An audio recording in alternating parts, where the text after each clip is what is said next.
नमस्कार. सर्वांना माझा जय जिजाऊ, जय शिवराय, जय भीम, जय ज्योती. आज बोलण्याचा उद्देश असा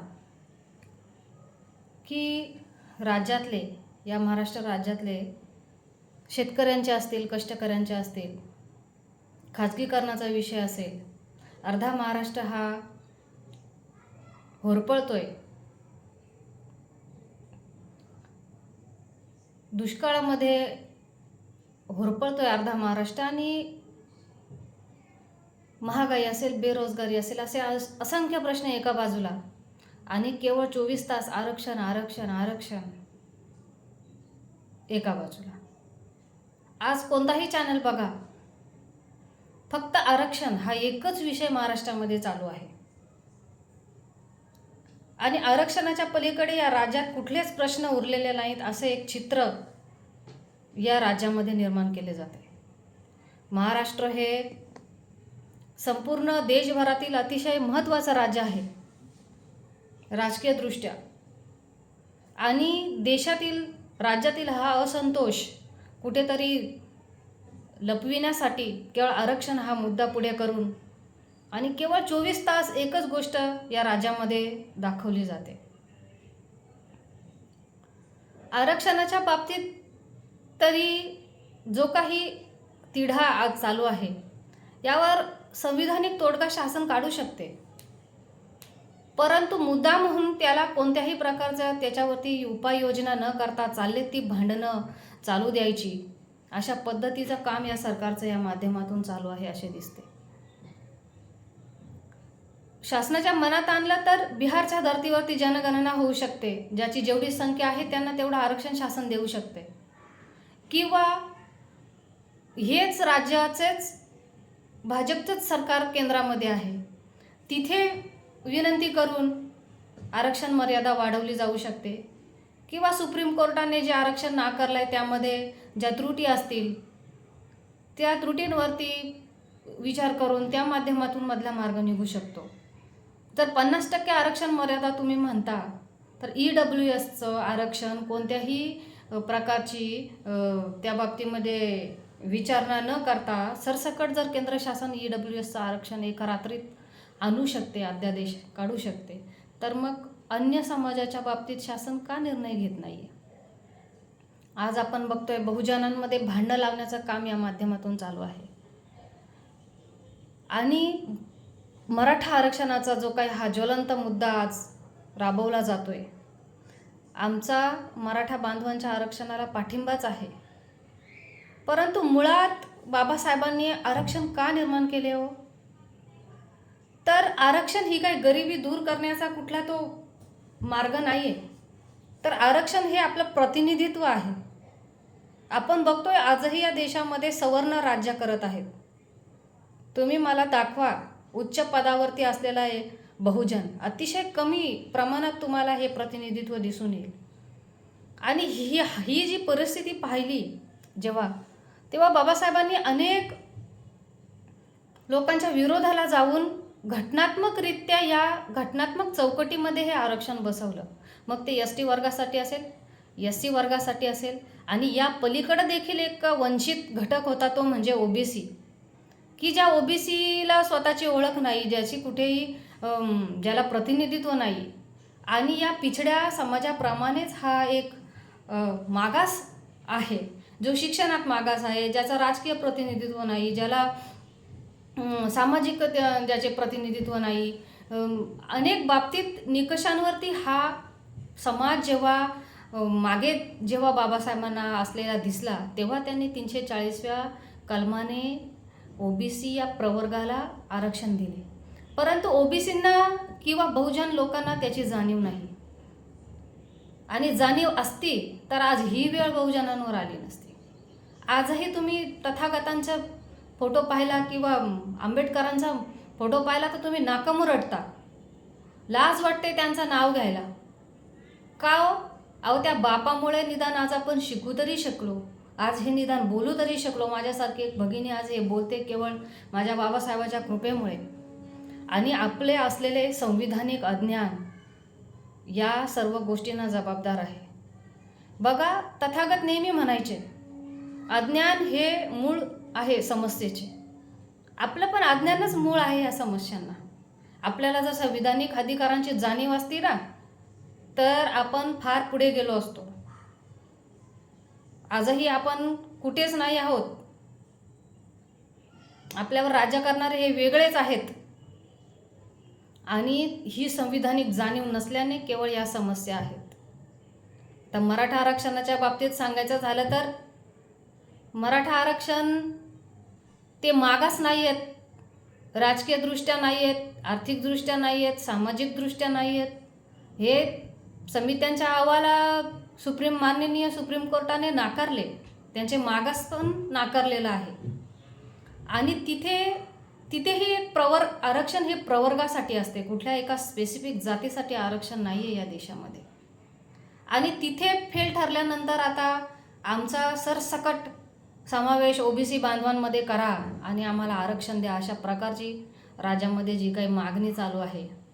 अहो, या देशात तुम्ही धर्म बदलाल पण तुम्ही जात नाही बदलू शकत. मग एवढ्या 70 वर्ष का नाही बदलली जात? एवढ्या 70 वर्षामध्ये या बाबतीत का काम झालं नाही? आणि आताच 2 महिन्यामध्ये का ओबीसी वर्गामध्ये आमचा समावेश करा? जरांगे सर म्हणतात आम्ही 5 कोटी आहोत, मराठी 5 कोटी आहोत. आता ओबीसी आरक्षण हे इंदिरा सहायनीच्या निकालानुसार 27% ओबीसी प्रवर्गाला आहे देशभरात जाती आहेत जवळजवळ 5,500-6,000. महाराष्ट्रामध्ये या जाती आहेत 340-45 होत्या, आता त्या 70-74 पर्यंत गेल्या. आता 374 जातींमध्ये तुम्ही आणखी 5 कोटी येणार आणि राज्यामध्ये ओबीसीला आरक्षण आहे 14%. मग किती आरक्षण वाट्याला येईल हो? आर्थिक निकषांवर जे EWSचं आरक्षण आहे तिथे 85-80% लाभ हा मराठा समाज घेतोय. आणि आता 14% असलेल्या ओबीसीमध्ये तुम्ही म्हणताय जर आम्ही 5 कोटी येतो, तर मग संशोधनाचा विषय ठरेल हा, प्रत्येकाला किती आरक्षण याच्यामधून वाट्याला येणार आहे. केवळ कुणाचे जात प्रमाणपत्र घेतले म्हणून आरक्षण मिळत नाही. त्याला पुढे जात पडताळणी आहे, त्याच्यासाठी स्पेसिफिक ॲक्ट आहेत. या सर्व निकषांवर हे आरक्षण टिकेल का याचा देखील उहापोह झाला पाहिजे. आज महाराष्ट्रामध्ये लाखोच्या संख्येने सभा होतात, परंतु जातनिहाय जनगणनेची मागणी एकाही सभेमध्ये होताना मला दिसत नाही. सगळ्या समस्यांचा मूळ हे आहे. बघा, इंग्रजांनी जातनिहाय जनगणना केल्यानंतर एकाही सरकारची मागणी झालेली नाही, हिंमत झाली नाही त्यांची. आम्ही 2021च्या जनगणनेमध्ये आमचा जातनिहाय जनगणनेसाठी आम्ही अनेक ठिकाणी याबाबतीत जनजागृती केली, आंदोलनं केली, अनेक माध्यमातून समाजाला जागृत करण्याचा प्रयत्न केला की बाबा आपली जातनिहाय जनगणना झाली तर आपल्या संख्येनुसार आपल्याला आरक्षण आणि त्याचप्रमाणे राजकीय क्षेत्रामध्ये देखील आपल्याला आरक्षण लागू होईल. परंतु शासन मुद्दा म्हणून ह्या गोष्टी टाळत आहे.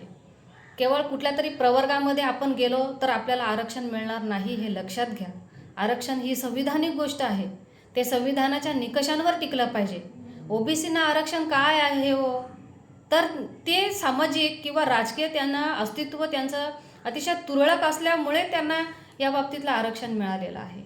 आज 73व्या घटना दुरुस्तीमध्ये स्थानिक स्वराज्य संस्थांमध्ये ओबीसीला आरक्षण आहे. पण आता जर मराठा सरसकट या आरक्षणात येत असेल ओबीसी प्रवर्गात, तर मग मूळ ओबीसींना याच्यामध्ये स्थान राहणार आहे का? आज एवढ्या जातींचे प्रतिनिधित्वाला स्थान राहणार आहे का? हा देखील विचार झाला पाहिजे. हा कुठल्या समाजावर अन्याय नाही आहे का? दुसरी गोष्ट सांगायची तर आपण बघतो की आरक्षणात आपण बघा अनेक आपल्या आदिवासी बांधवांचा जेव्हा अनेक ग्रामपंचायती असतील किंवा स्थानिक स्वराज्यांच्या संस्थांच्या निवडणुका असतील, या बांधवांना स्वतःचं जात प्रमाणपत्र आजही मिळत नाही आहे. आणि ते मिळालं तर त्यांची जात पडताळणी होत नाही आहे. अनेक ठिकाणच्या या जागा रिक्त आहेत. म्हणजे त्यांची ती कॅटेगरी असून देखील त्यांना त्यांच्या समाजाचं प्रतिनिधित्व करता येत नाही. आज माझा ओबीसी समाज कुठंतरी या 7-8 वर्षामध्ये 8-10 वर्षामध्ये कुठेतरी स्वतःचं प्रतिनिधित्व करू लागला आहे. स्थानिक स्वराज्य संस्थांमध्ये त्याला कुठेतरी स्थान मिळत आहे. तर शासनाला मला तरी वाटतं आहे हे स्थान या प्रवर्गाचं समूळ नष्ट करायचं आहे आणि त्यांना राजकीय किंवा सामाजिक क्षेत्रामध्ये कुठेही पुढे आणायचे नाही, बहुजन हा ओबीसी हा तिथेच राहायला पाहिजे असा घाट तर शासन घालत नाही आहे का, हे या माध्यमातून मला सांगायचं आहे. दुसरी गोष्ट, आरक्षण केवळ मी जी.आर. काढला किंवा मी कुठली गोष्ट आंदोलनं केली हा आरक्षणाचा विषय नाही. आरक्षण हे अतिशय खडतर निकषांमधून जाणारी प्रक्रिया आहे आणि केवळ प्रक्षोभक वक्तव्य केली किंवा काहीतरी मी आश्वासन देणं म्हणजे आरक्षण नाही आहे. आरक्षण या मुद्द्यांनी काय होणार आहे, समाजामधली मनं दुखावली जाणार आहेत. आजही आपण अनेक सभा ऐकतो, फॅक्च्युअल आकडा आपल्याला ऐकायला मिळतो का हो, की एवढा पर्सेंट आता ह्या आंदोलनं केल्यानंतर आपल्याला एवढा पर्सेंटच आपल्याला आरक्षण याच्यातून कोटा मिळणार आहे. जसा VJNTला किंवा अन्य समाजांना 2-2, 3-3 टक्के या प्रमाणात आरक्षण तोडून दिलेलं आहे. तशा पद्धतीची कुठली गोष्ट दिसते का आपल्याला? नाही दिसत. केवळ मी सांगतोय किंवा एक अट्टहास म्हणून आरक्षण मिळणं हे फार दुरापस्त आहे. आरक्षणासाठी लढा, परंतु तो संविधानिक लढा. आज जातनिहाय जनगणनासारखा विधेयक विषय जर झाला तर सगळ्या समाजाचे प्रश्न या माध्यमातून मिटणार आहेत. केवळ समाजाची मनं कलुषित करून हा विषय सुटणार नाही. आणि ओबीसी हा आजही मागासलेला आहे. तो कोर्टाच्या निकषांवर देखील मागासलेला होता आणि आज देखील मागासलेला आहे. आणि शासन मला तरी वाटतंय ओबीसीवरती अन्याय काही थांबवण्याच्या मार्गावर नाही आहे. एकीकडे म्हणायचं आम्ही तुमच्या आरक्षणाला धक्का लागू देणार नाही. अरे पण तुम्ही असे सरसकट एखादे प्रवर्ग, एखादी जाती तुम्ही दुसऱ्या समाजामध्ये जेव्हा आणता तेव्हा त्या मूळ समाजाच्या प्रतिनिधित्वाचं काय, याचे देखील उत्तरं शासनाने त्या समाजाला दिली पाहिजेत. तेव्हा त्यांचं समाधान होणार आहे. अन्यथा ज्या घटकामध्ये ज्या पद्धतीने मराठा समाज म्हणतोय की आम्हाला आरक्षण द्या, त्या पद्धतीने शेवटी प्रत्येक हा प्रत्येकाच्या हक्काबाबतीत जागृत असतो. त्यामुळे ओबीसी म्हणणार आहेत की आमच्या कोट्यामधून आम्ही आरक्षण देणार नाही. हे स्वाभाविक आहे, ही गोष्ट स्वाभाविक आहे. आज एवढ्या जातींना केवळ 14-15% आरक्षण असेल आणि त्याच्यातूनही शासन अशा पद्धतीने जर फसवेगिरी करत असेल तर याला विरोध होणं हे स्वाभाविक आहे. केवळ कुणावर आरोप करून आणि कुणावरती गलिच्छ टीका करून आरक्षणाचा प्रश्न सुटणार नाही आहे. तर त्याच्यासाठी केवळ केंद्र शासनाने मनात आणलं तर हा विषय सुटू शकतो, अन्यथा सुटू शकणारा नाही आहे. या बाबतीतही आता अनेक याचिकाही दाखल होतील. याचिकाकर्ता ह्या सरकारचेच एजंट आहेत आणि या बाबतीत ते देखील तिकडे जाऊन कसं तुम्ही काय केलं, खोटं केलं, खरं केलं या बाबतीत सर्व पुरावे देऊन ते सिद्ध करणार आहेत. त्यामुळं समाजातली तेढ किंवा मला इथूनच द्या आणि हेच द्या ना असंच पाहिजे हे संविधानात चालत नाही. ह्या गोष्टी तुमच्या माझ्या म्हणण्याला किंवा मी किती रेटून सांगतोय या गोष्टीला संविधान मानत नाही. किंवा मी किती प्रक्षोभक भांडणं करून बोलतोय किंवा मी किती टीका करून बोलतोय याला काडी मात्र भीक संविधानाच्या दृष्टीने घातली जात नाही. तर तुम्ही सामाजिक मागास किती आहात, तुमचा शिक्षणामध्ये टक्केवारी किती आहे, तुम्ही